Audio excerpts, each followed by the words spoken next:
Okay, so here we are in Lesson 10, Skills for Face-to-Face Communication and Active Expression. Active expression is really just the complementary side of active listening. So in active listening, we're really taking the other's frame of reference, and in active expression, we're taking the self's frame of reference, or your own frame of reference, in order to respond appropriately. In fact, appropriate response is really like the overlap zone between active listening, active expression. So make sure to follow along with your student task list. Notice that you have a practice journal entry for this lesson, but you do not have any demonstrate assignment. I'm going to go ahead and ask you to start working on your communication experiment in place of that. So for the reading, take a look in the Teacher's Guide to Text, Chapter 2. Just really focus on pages 19 to 25. Okay, so the rest of the chapter deals with like written communication, alternate forms of communication, and then different diversity types of issues. For this lesson, we're really just going to focus in on the face-to-face communication aspect of it, which is really only covered in those 6 pages. So just focus on those as a highlight of what it is that we're really digging in deep to discuss. Specifically look at the communicator's style. So I'm looking along on page 19 at the table 2.1, the 10 communicator style. There's of course lots of ways that a person can communicate and lots of different styles that we might embody, but these are a pretty good and broad list of lots of different types. So try to find where you are in this chart. So if you are a little bit more focused into the attunement part of communication, you really try to extend a caring demeanor, or maybe you just notice you naturally find yourself doing that. You're focused in on getting along, on agreeableness, on seeing each other on the same page in a very friendly way. You might kind of embody the more friendly type of communication style. Sort of find where you are on that chart, loosely speaking. It might be helpful to inform you on how you communicate with others, and we'll be looking back at this a little bit later on in this lesson. And so the appropriate responses, as I mentioned, is going to be where we kind of hand the baton, so to speak, from taking the other's frame of reference, as in active listening. So you're really trying to put yourself in the other person's shoes, reflect a lot back to them, the validating, the clarifications, all those things. And now we're kind of moving into, okay, we are continuing to focus on what the other is doing and actively listening through the conversation, but in certain portions of the conversation, we're going to take our self's frame of reference more predominantly and actually express what it is that we have in our own thoughts and feelings and opinions. And that's going to be important to you as professionals, because you'll be needing to share your professional opinion, and so you'll need to be able to do that in an effective way. So part of face-to-face communication is going to be maintaining a professional attitude or professional stance, so that you approach the person you're speaking with in such a way that they feel comfortable around you or with you as a professional. And so what that means is that we're going to be very careful about our word choice. So for instance, we would avoid jargon, we would avoid using lots of acronyms, and particularly avoid like glossing over problems, just to speed the conversation along. Say, definitely try to avoid slang, patronizing language, or insulting language, particularly extremes like lying and name calling, or profanity, or sexual innuendos. And these are things that might not be seem to be needed to be said, but you will find yourself in an emotionally taxing situation as a professional, undoubtedly, and you will likely need to remind yourself at times about professional word choice and the way that you actually represent yourself through your words. On the contrary, as opposed to overly complex or insulting language, you would need to utilize something more like simple language, clearly stated problems, and collaborative negotiation toward solutions. Use mature language, adult language. Use administrator assistance if you need to. So asking, if you're working at a school, asking an assistant principal or a principal or a behavioral aide or guidance counselors, those people can be really invaluable in helping you lead a conversation and maintaining a professional stance. So negotiation, I just mentioned, I skipped assertiveness. Assertiveness is what could be thought of as the mid-range between passivity, or being passive, and aggression. Okay, so thinking about passivity as being basically that you don't stand up for yourself, you get bowled over easily, you're a yes man or yes woman, so to speak, versus aggression, where you might more forcefully and unthinkingly try to bully others into following your line of thinking.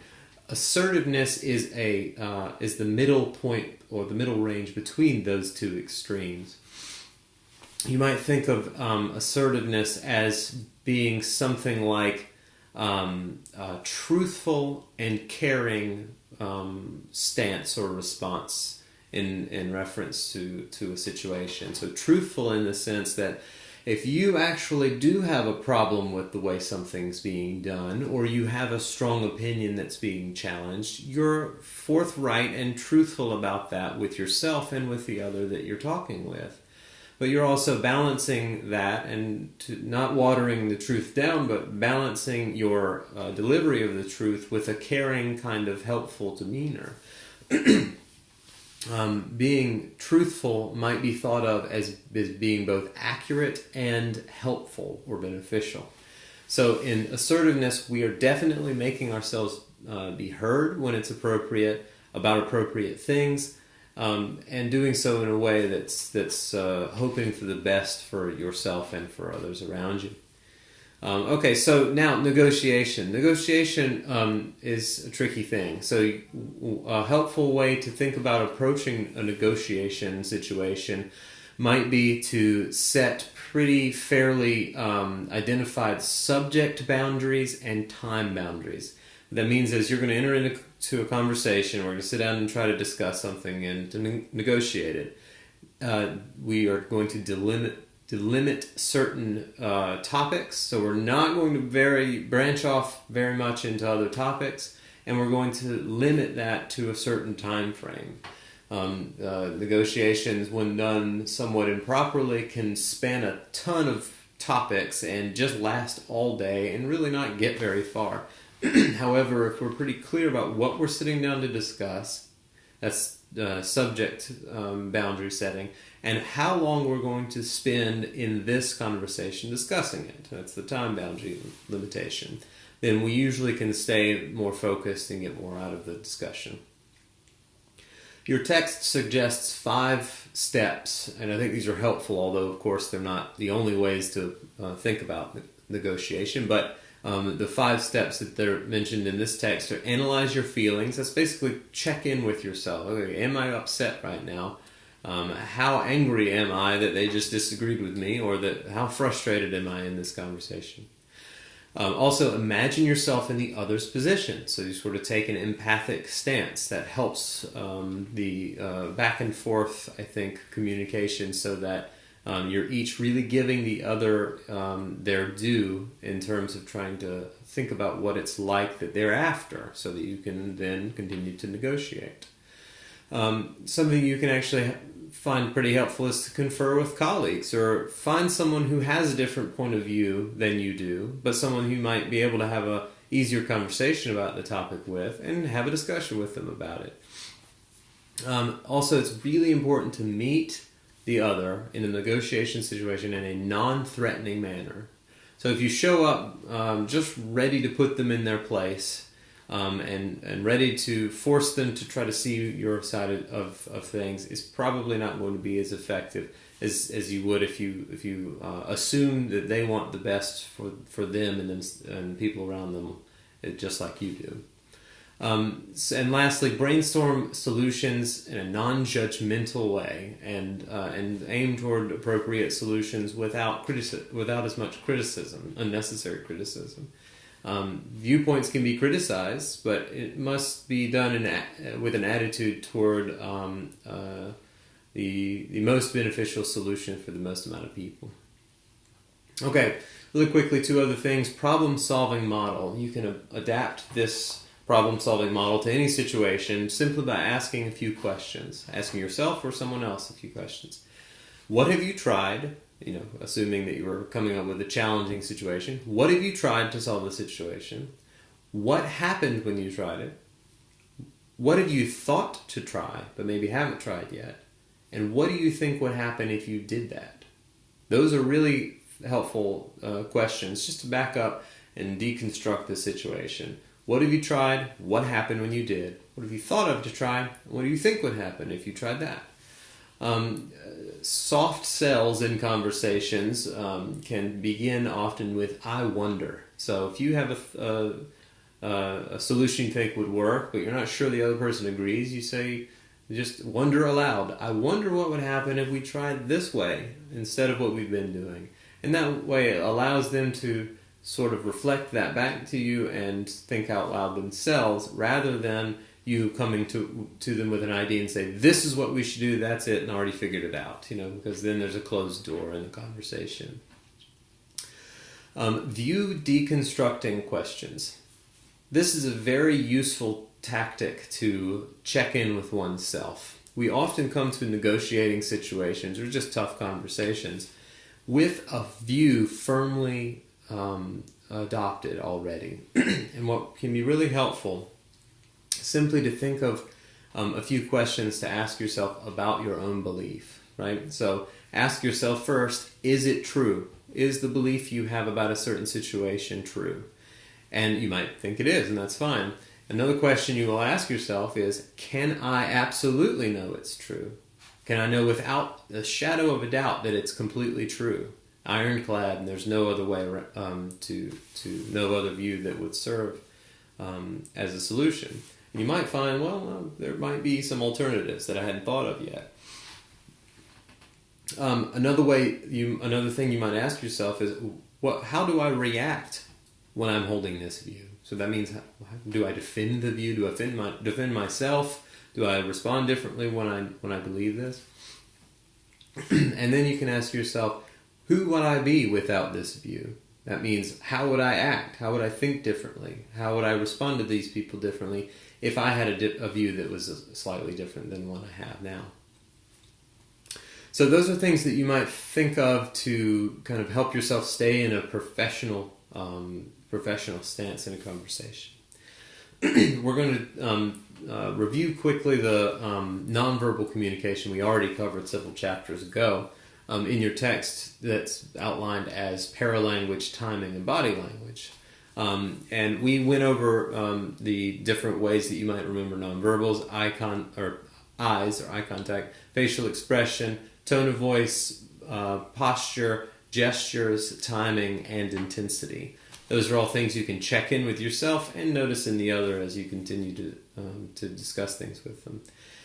And when you do so, you might use intentional and purposive forms of nonverbal communication. Okay, so we've talked about this in Lesson 9, but you might do more intentionally use your nonverbal skills in a face-to-face conversation to maintain healthy and beneficial communication. Okay, so your practice assignment is to construct a journal entry examining the different communication styles, communicator styles that are on table 2.1, and pick one that kind of pretty much describes you as a communicator. And then what I want you to do is deconstruct that style, but use terms that we've just gone over in maintaining a professional stance and nonverbal communication. So in the PowerPoint, I've given you an example of like the dominant communicator style. Maybe a person with a dominant communicator style might use excellent word choice, but push assertiveness a little too close to aggression. It might be a little too forceful. So find what communicator style best describes you, and then go back to the previous two slides describing maintaining professional stance and nonverbal communication, and basically just pick some of the language from those two slides to describe how your communication style is made up. Okay? And then I want you to include a little note about how you would like to see improvements in your own communication style. So submit some thoughts about that as a journal entry. I've added a slide of a review of active listening because you're going to be using that for your communications experiment. But in this chapter, I'm really introducing the active expression. So for active expression, I've just basically extracted a few main highlighted areas of how we might express ourselves toward another after and within the active listening sequences that we've already gone over. So I mentioned that active expression is like taking your own self frame of reference as opposed to trying to lean into a more empathic, taking the other person's point of view. Although, of course, you'll be doing that back and forth throughout conversations. So one way you might respond or actively express in a conversation is to encourage and reassure. So particularly as a professional, you're going to try to maintain a positive sense of direction in the conversation. So simply stating things that can be encouraging or reassuring, you're doing a great job with this, or it seems like you've really worked hard at at helping your child in this area, and it really shows. Simply dropping little comments like that will allow them to feel boosted up and allow them to feel that you're on their team quite a lot, and they'll be much more open and receptive in the future. Now a little bit more of a, I suppose, assertive or forthright way of communicating is going to be actually making suggestions. So actually stating, maybe you should try doing this, as a change in your behavior, your approach to things. It's basically like a mild advice, okay, kind of a soft advice. Now, as you continue to maybe lean into your own expression a little bit more and try to encourage them to follow your train of thought a little bit more, actual advice giving, I think this is what you need to do. More of a determined and decided point of view or opinion, okay? So you're getting kind of more and more stable opinions as we go down the list on this particular slide. And toward the bottom, you can see that I've added the word urging. Now, urging should be used very, very cautiously, okay? Advice might even be used pretty discerningly. But with urging, that is, you're basically saying, you really need to do this. You must do it. You need to do it right away. It's very important. Don't do anything else. There's no other way to handle a situation but this. If you find yourself in that situation, it probably should be like an emergency. Some sort of extreme situation where there's safety involved, a safety risk involved, and it will really be beneficial to prevent yourself from strongly urging until you actually need to, because otherwise it might not feel like it has the same weight to it. Okay, so those are just some considerations about how you might actually be able to express your own opinion in certain situations, with mostly talking to parents or family members. So you're kind of building in positivity with encouragement and reassurance. You may be sort of helpful, subtly guiding in a helpful way through suggestion. That might be when you drop the phrase, "I wonder if," or "Have you ever considered," whatever the mild suggestion might be. Advice is a little bit more like, "I think you need to go this direction," a little bit more of a push. And then urging basically is that you feel that there is a risk involved and that the parent or family member definitely needs to follow through a certain set of procedures. Use of conversational questions. Conversational questions are ways that you might think of responding and expressing, but doing so by using questions. But not just any question. You're not asking direct and simple questions toward one specific answer. you're actually using more open question, succinct but really clearly understandable questions, and try avoiding the why question. Okay, so when you're asking for why question, that can be often taken as being accusatory. Usually sticking with what questions can be pretty helpful to allow them to sort of think out loud as you go through helping them figure things out. Okay, so moving right along, we have, instead of your demonstrate assignment, remember you're going to begin your communication skills experiment. That's due by Tuesday the 20th, and I've given you the outline of what the communication experiments look like and what I'm going to expect you to submit. So I did add the active listening slide in this presentation so you can look back on it. So just look over the communications experiment slide. I'll spend a moment to go through it here with you now. So there are a few scenarios that I've given that I'd like for you to utilize as many active listening and active expression components as possible. So I really want you to try to put as many in there as you can throughout these 6 communication scenarios, okay? So with the self scenario, what I literally want you to do, and it will feel silly, I guarantee, is to stand in front of a mirror and actually speak out loud practicing certain things. And what that might be is that you give yourself a topic and you say, okay, well, I'm going to practice what it's going to be like to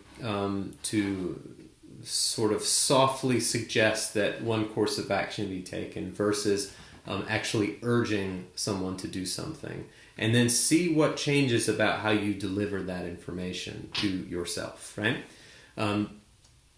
The second scenario is a little bit unique because I'd like for you to actually make a video of yourself doing this, okay? So what I'd like for you to do is to find a knowing friend or family member. So that means that they know that you're actually videoing them and they know that this is a project for a class you're in, okay? So you don't want to hide any cameras or anything.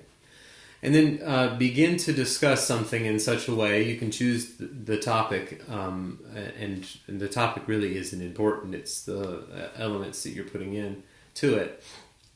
Use as many of the active listening and active expression components as you can within that conversation, okay? And continue to do that with an unknowing friend or family member. That's someone you know and are comfortable with, but they don't know you're trying these things. An unknowing acquaintance, so that can be someone who's a classmate, who works with you, who just you know somehow but don't really know very well. And then want you to find someone or think of someone who's your, quote, sandpaper person, someone who you really don't get along with that well or you find a hard time communicating with, and then try some of these things with them too. And then lastly, try to find opportunity to experiment with strangers. So in stores or in elevators or anything like that you might find yourself in a quick conversation or interaction with someone else. So you're using as many of the components of active listening and expression as you can, and I want you to reflect and write a 2-page reflection paper on what your experiences were like. The 2-page reflection should not be for each experiment. It covers all 6. So the one 2-page paper. So what I want you to do is to describe how those scenarios were similar, how they were different, how hard it was to prepare, what it was like for you to go through and try to remember all of the things from each active listening and active expression. And ultimately, how do you think you did? How did you do to cram all of those things in and try to do it in a natural way? For the QQC, I've asked you to do something slightly different. Think about the information in Chapter 2, and really specifically pages 19 to 25, the face-to-face portion, really. And I want you to compile a kind of list or like a cheat sheet of principles, not do's and don'ts, although those are really helpful in there too. Try to find some ways that you can guide yourself as though you were trying to use a cheat sheet through conversations in a really effective way. So try to extract the principles of what those that chapter is providing for you. Okay, and then share it as a discussion post and respond to someone else's too. And then there's also the self-reflection. Just a couple of little prompts there for self-reflection. Please be sure to put a discussion post. A journal entry on the self-reflection for this lesson as well. Okay, so email me or call me or whatever if you have any questions, particularly about the communications experiment that you're going to be doing, or any other assignments that are coming up. And otherwise, good luck and have a great week.